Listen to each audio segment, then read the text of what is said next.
Good morning, ladies and gentlemen, and welcome to another edition. This is episode 4, the I.M.A.G.E podcast, special edition, 98.3 The Vibe, Sunday morning. And we've got my co-host, Ken Silver, in the house with us this morning, and we are going to talk about criminal justice. And boy, I hope we can generate a little more enthusiasm than what we're starting with here. Oh, man. I'm so excited as we talk about criminal justice, injustice in the state of Iowa. You know, Ken, when you talk about injustice in the state of Iowa, you hear the state Iowa, then you hear injustice. There's just a connection there. There's a connection every place with the media that we're seeing today. You know, it's tough not to be influenced by what we see on the news and on the television, and we see it day and night anymore. We're going to try to take an unbiased look at the justice system, try to understand how it works, try to understand the system of the justice system itself, and come up with some solutions at the end. You know, I think we've all thought we were treated misfairly or unjustly sometimes. And that's just the way we are, you know. If somebody gets by with something and then we get caught and we get punished, why, it's not fair. It's unjust. And we're going to take a look at the whole thing in detail and the history of it. I mean, our system of injustice goes back to when the settlers landed and these guys jumped out of a boat and started taking the land away from the Native Americans. It continued as we moved across the country with the settlers going west and decided they could stop and eat the corn and let their horses and cattle eat all the corn and things that the Native Americans had planted. And then it culminated and we finally took a lot of the land and put them on reservations. So injustice is nothing that's very new. And we're going to take a look at a lot of areas of justice and injustice. And we're going to take a look at 8 areas that we want to talk about. We're going to start out with the history of the justice system. We're going to define justice and injustice, because until we all agree on one definition, we're not going to be able to discuss this intelligently. Your idea of justice, my idea of justice, and somebody else may be totally different, but let's agree on one definition and then we can move on. We're going to talk about the components of the justice system from beginning to end. In other words, our justice system is comprised of laws, and we want to talk about how these laws are enacted, who enacts them, who has the influence on them, and so on. Then we're going to talk about, is there a problem with justice in our society? I think everybody will give us a resounding yes. But then we talk about how is it manifested? In other words, who's affected by injustice? Then we want to talk about how prevalent it is, how many people are affected by injustice, what are the causes, and hopefully by the time we get done with all this, we're going to talk about some ideas that might help correct some of the deficiencies. Now, if we start out with the history of our justice system, our laws basically came from England and Europe. And then they were modified by religious leaders that came over. I guess you'd call them our forefounders. And then throughout the years, all these have been modified by decisions made by our court system. And we're going to discuss the evolution of our Supreme Court and our justice system as we go along. But let's come up with our definition of injustice. We all have our own idea, but now we're going to try to agree on one. According to the definitions we found on various websites, justice is fair treatment and due reward. Okay? Fair treatment and due reward. Well, what is fair? We all have our idea of what's fair. So now we have the problem of defining fair. And fair is in conformity with rules or standards. Now let's put these all together, and what do we got? We've got treatment in conformity with rules and standards with due rewards. In other words, Justice is when we follow the laws and expect equally administered consequences for not following them. All right? In order to have justice, we have to follow the rules. We have to follow the laws. If we do not follow the laws, we expect equal consequences. In other words, Bobby, if you're driving too fast to a school zone and the policeman looks at you and just waves and says, "Hi, Bobby," and then I come by there and I'm going 3 miles an hour too fast and they stop me and write me a ticket, that's not equal consequences. Okay? We both broke the law. Neither one of us adhered to the law. We both broke it, but the consequences were not administered equally. And that's where we come up with injustice. So, injustice is when we follow the laws but do not receive equally administered consequences. It's also when we break the laws and we do not receive equally administered consequences.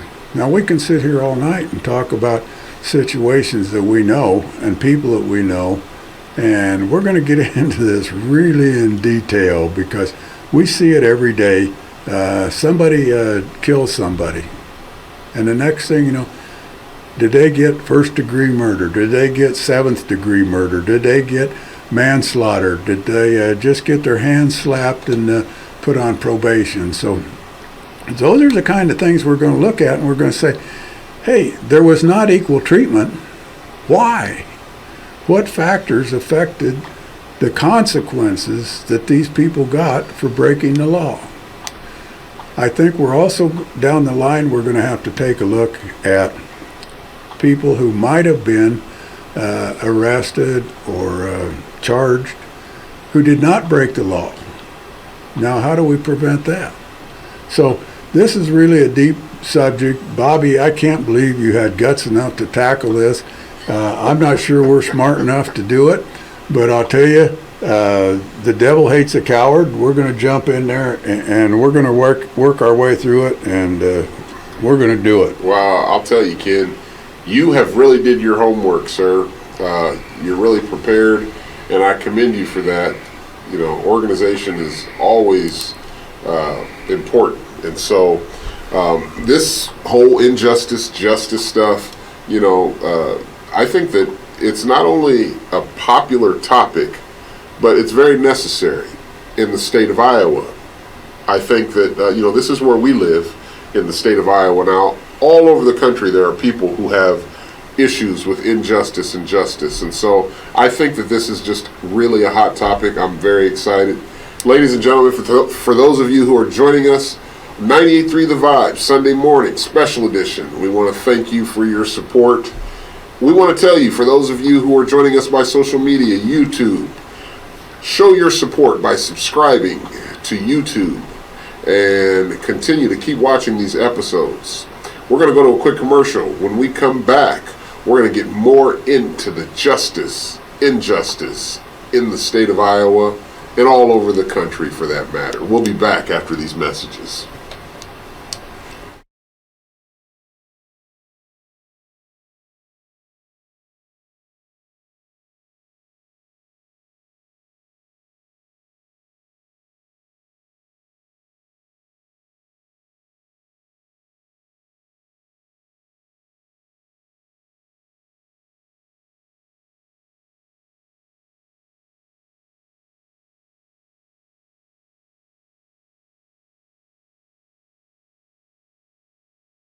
And we're back, ladies and gentlemen. You're tuned in to the I.M.A.G.E show, I.M.A.G.E TV podcast, special edition 98.3 The Vibe. And we're going to talk about the components of our justice system. Now, keep in mind, I've learned some things sitting here with my co-host Ken Silver. And one of the things that I've learned is that there are two types of laws. You have statutory, and then you have regular or common law. Common law. Common law. That's right. Okay. educate us on this, the breakdown of this, Ken, and talk to us about the components. Well, the statutory laws are the ones that are enacted by legislators, and those are people that we elect. So we have a chance to have some input on those laws. A lot of other people have input on them too. That's why we have lobbyist groups hanging around the Capitol all the time.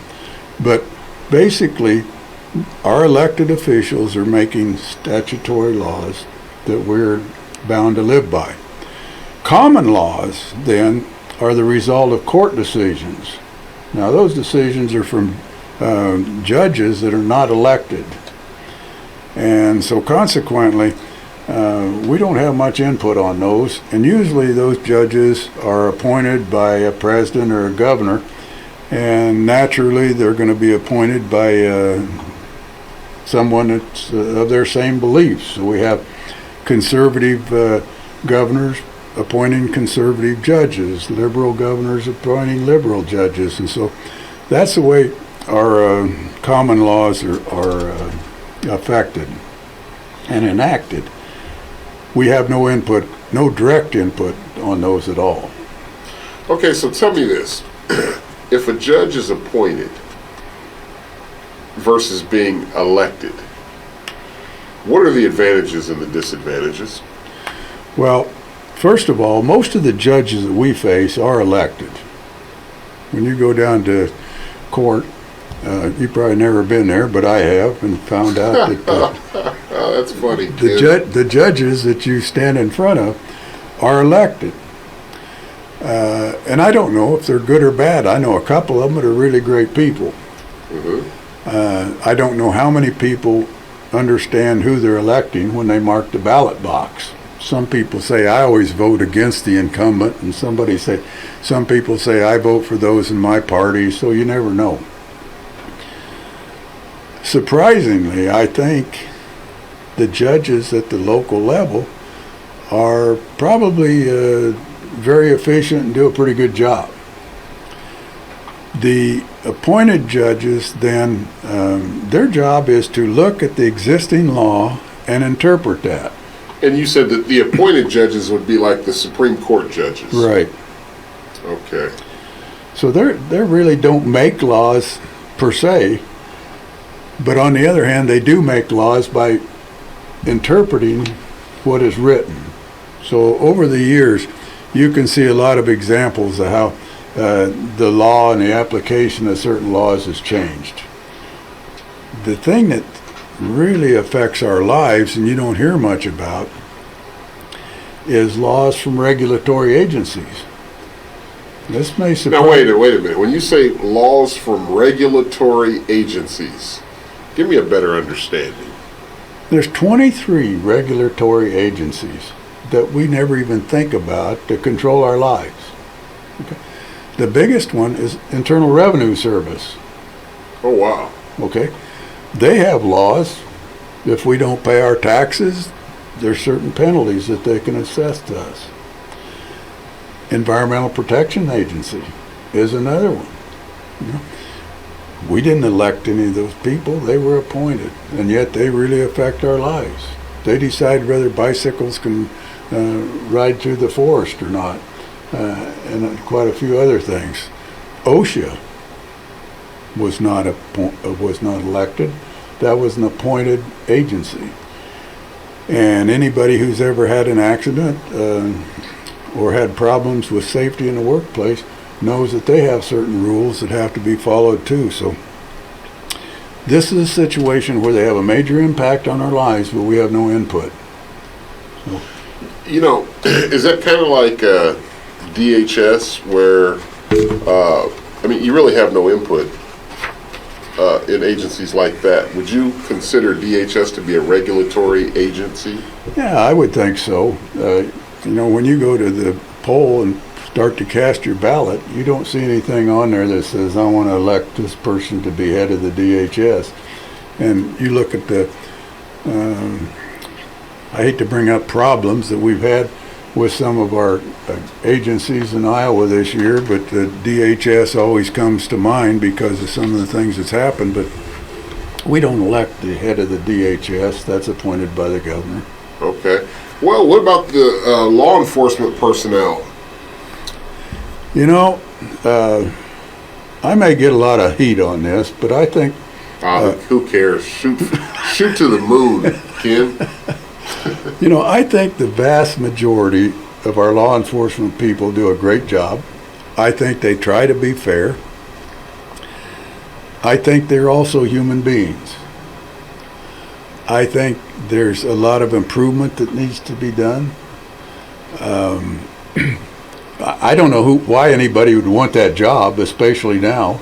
I mean, no, everybody's out protesting, get rid of the police. We have people trying to ambush them and kill them while they're sitting in their cars. It just doesn't look like a very enticing job to me. I think one of the problems we have is making sure that we select them properly, make sure that they're trained properly, and how do we monitor them without losing their effectiveness? Okay? You can't let the fox guard the chicken house. And there's got to be accountability. I think there probably has been a lot of accountability, but it's not public. I think some of the law enforcement cause their own problems as far as public image goes. I just experienced something today that was kind of funny. There was a deputy sheriff trying to pull out of a parking lot across a busy street. So instead of waiting for the light to change and the traffic to die down, he turns on his flashing lights and pulls out and blocks the traffic, gets out on the street, and once he gets going, he turns off his light and just blends in with the traffic. And, there was an example. He decided that he could use his authority to do what he wanted. That's the kind of little thing that starts people questioning whether or not you're doing big things properly. Sure. So we'll get into a lot of that later on. But what we're really looking forward to is talking about what happens after you meet law enforcement and you end up in that courtroom. Oh, boy. Well, let's look at attorneys. Public defenders versus private attorneys. I mean, you could stop there and talk about that for the rest of the show if we wanted to. Well, one of the big questions in our society, and we've had it for a long time, is does the outcome of your trial depend on your financial ability? In other words, most definitely. Yeah. And that's ridiculous. There's probably 2 or 3 attorneys in the city of Des Moines. If you charge me with a serious crime, I'm going to go hire them if I've got enough money to do it. If I don't have enough money to do it, I'm going to take whoever the court appoints. And then you look at the guy who the court appointed, if you have the same charges, and you take the guy who took the court-appointed attorney versus the guy who had the money to pay for the private attorney, the guy with the private attorney normally ends up with the best deal. Well, I think that's probably true. And we're going to take a look at the court system with the attorneys in detail later on. One of the questions I've always wanted to know is, how are county attorneys graded? If you could get back in their little room, do they have statistics there, or win-loss record like a pitcher in a baseball game? I don't know. We're going to take a look at that. We're going to also take a look at the various ways people are charged with crimes. Oh, wow. If you have an argument with your girlfriend, and providing you could find one, but and she calls the police. That's tough for me these days. And serious. She calls the police, and instead of coming over, let's say they don't like you, so they throw a burglary charge on you. You've been arguing with a girlfriend, maybe you deserve some kind of a harassment charge. What do they give you? Class D felony burglary. Yeah. You didn't break into the house, you didn't steal anything, you came in at her invitation, but yet they slap that on you. in order to do some negotiations later on the line. So we're going to talk about things like that. That's flat out ridiculous that you bring that up. Also, now, as you're bringing up some of these topics, look at the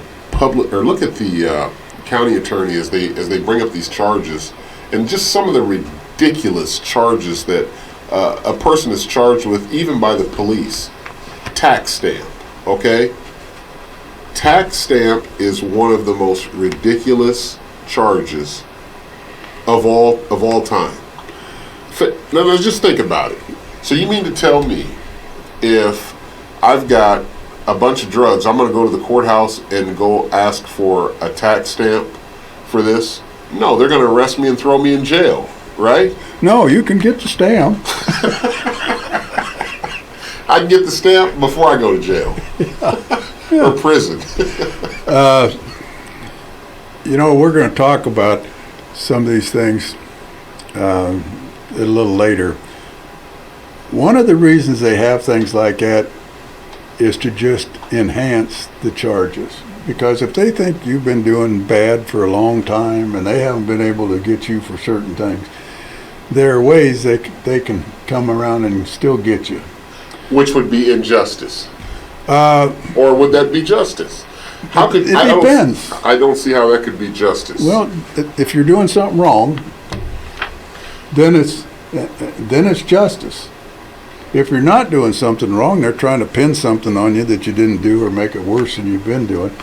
That's injustice. Yeah. But anyway, we probably ought to take another break because I'm running out of air here. Ladies and gentlemen, you're tuned into the Image Show, 98.3 The Vibe, Special Edition, Sunday morning, Image TV podcast. We're going to go to a quick commercial. We'll be back after these messages. And we're back on the Image Show, ladies and gentlemen. Image TV podcast, 98.3 The Vibe, Special Edition, Sunday morning. And we're breaking down the components of our justice system. And we are doing a great job of it, Ken. You are doing a wonderful job.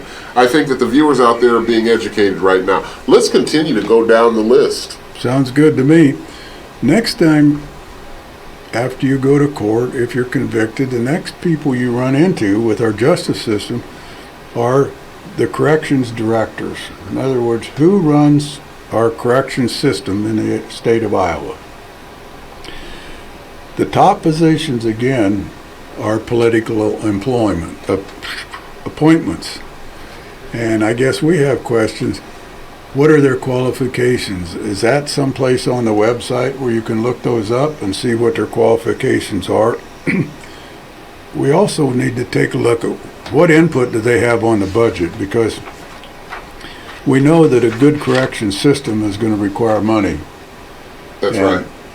Do we have the right amount of money to spend in the right places to really do what we want to do? You know, our idea of corrections has changed a lot in the last few years. At one time, for example, with drugs, we decided that we're going to throw the book at anybody involved in drugs and give them a maximum sentence. The war on drugs. Yep, and that's the way we're going to solve the problem. Well, that war didn't work out very well for anybody. So now we're starting to take a look at, what about treatment? What about rehabilitation? How do we handle these people? So it's entirely different, and it takes different types of people within our correction system to do that. So, sure. We're going to take a hard look at that. The other thing that goes along with that then is the corrections officials in the prisons themselves.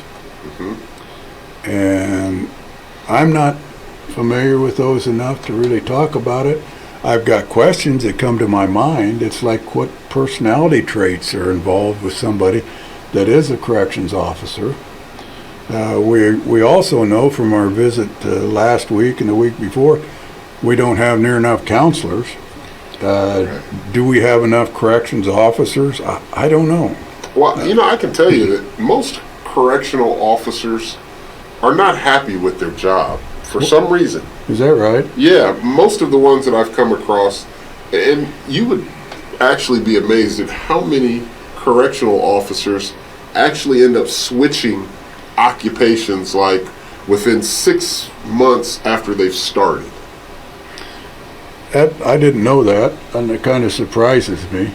I think, from what little I know, you see a different attitude of the officers in like Rockwell or some of the lower security level systems than you do in the ones with the big concrete walls and all the concertina wire around it. Well, most of the CO officers, correctional officers, they say that they see the injustice right there in the prison systems, you know, and it turns them off.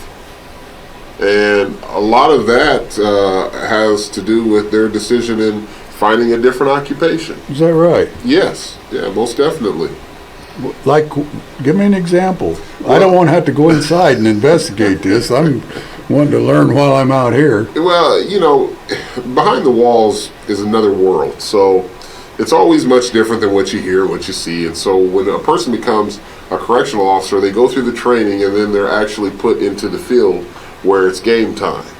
Now they're seeing all the manipulation, all the different type of squandals from the other CO officers, other correctional officers, all the way to the inmates, you know, all the way to other types of staff, different prisons, how they're ran, and it's just a complete turnoff to a lot of correctional officers. Well, that's going to be very interesting, because one of the things we're going to do as we move on with this investigation of this justice system, we're going to try to get somebody on the show from each one of these areas. We're going to try to get a legislator on here to talk to us about the process of enacting a law. We're going to try to get some policemen and law enforcement people on here. And as you say, maybe some of the corrections officers from the prisons as well. We'd like to get some of the top officials for the Department of Corrections on here. Sure. To talk to us too. So, but I mean, you've even got the Iowa Board of Parole. Then after you've finished your sentence or after you've completed your mandatory and it's time to be ran up for parole. Now that's another whole different subject. You've got the parole board. That amazes me. Why? Well, I did a little bit of investigation on that. And first of all, it's another politically appointed group. If you look at the resumes, you'll find out that almost all of them are lawyers. Okay? Yes. You know, go ahead. I'm sorry. If we're going to evaluate somebody and see if they are really ready to be released back into society, I would think we would need more people involved with counseling, psychology, investigation of what you've done while you've been in there. Yes. I'm not sure that having a parole board that's top heavy with lawyers is the way to go. I don't either. And I'll tell you that most of the time, well, I think, and this is just my opinion, when a person is being sent off to prison, most of the time, the county attorney, the judge, the defense attorney, what goes into consideration is what the guy did that got him convicted. If he's convicted, he goes off to prison.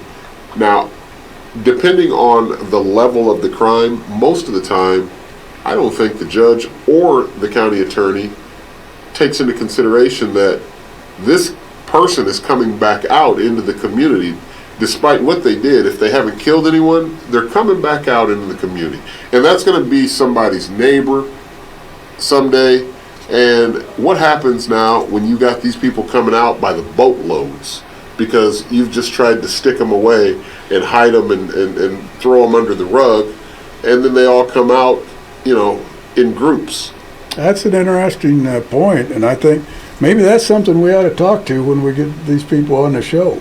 I agree. We're going to have a lot of questions and a lot of answers, and as I said earlier, we're going to work our way through this whole thing and hopefully come up with some suggestions. You know, the next to the last part of this is our parole officers. Yes. And I've seen a big change in those. I don't remember, 15 years ago, most of the parole officers were pretty hard-nosed old guys. Yeah, they were. However, you see time has changed, and most of the people these days, they believe in second chances now. They're younger. There's a lot of women involved. Yes. I see them trying to work with people. Yes. Instead of they stub their toe the first time they send them back to prison, they're trying to work with them and rehabilitate them and give them a second chance. That's got to be an interesting job too, and I can't wait to see the opportunity to talk to some of them here on the show. And I'll tell you, Ken, you said something about the police and how they should be protected earlier in the show. I'm not quite sure exactly how you said it, but giving some credit to our Des Moines Police Department, I will say that when I came out of prison, things have changed quite a bit as far as the harassment from a police officer. It used to be when you're out riding around 11 o'clock in a designated area, they're going to pull you over. They're going to look at you. 9 times out of 10, if you're a minority, they're going to just pull you over right away. No questions asked. Start searching the car, make up an excuse, tail light, whatever. I've noticed that they've really calmed down from that. I mean, I don't know if you remember SCAT unit way back in, that was back in the 90s, but they would literally just drive around on 22nd Street or some hot spot and just jump out of the car and start raiding and searching and taking people to jail and prisons. And I mean, that was the war on drugs era. It's a tough subject. And we don't have time to get into it right now. I think we're going to get into it when we talk to some of these law enforcement people. But I'll tell you what, if you look at our law enforcement in the state of Iowa, I think our Iowa Highway Patrol is extremely well, people think a lot of them. They've got a great reputation. I have not heard a lot of problems with the Polk County Sheriff's Department. I think there's been some criticism of the Des Moines Police Department. I don't know if it's justified or unjustified. We're going to find that out when we talk to people and move through this. But right now I want to move on and start trying to wrap this up. When it comes to the justice system, the last point of review is the governor and the president. They both have the authority to pardon or reduce your sentence. So if everything else fails and you can get a conference with one of them, that you've still got a chance. Okay. That's kind of where we stand on our justice system so far, and we're going to continue with this in the future. Well, Ken, I think that this has been a great show. I think that this has been very, very valuable, potent information. And now that we've outlined basically the justice system, next time we're going to investigate how it actually functions. Ladies and gentlemen, we want to thank you for tuning in to the I.M.A.G.E show. We want to thank you for tuning in, those on 98.3 The Vibe listening Sunday morning. And we want to encourage you to get out there and subscribe on YouTube so that we can get this message across the country. Again, thank you for tuning in. Ken Silver, Robert Pate, I.M.A.G.E TV Podcast. Have a wonderful weekend. It's a wrap.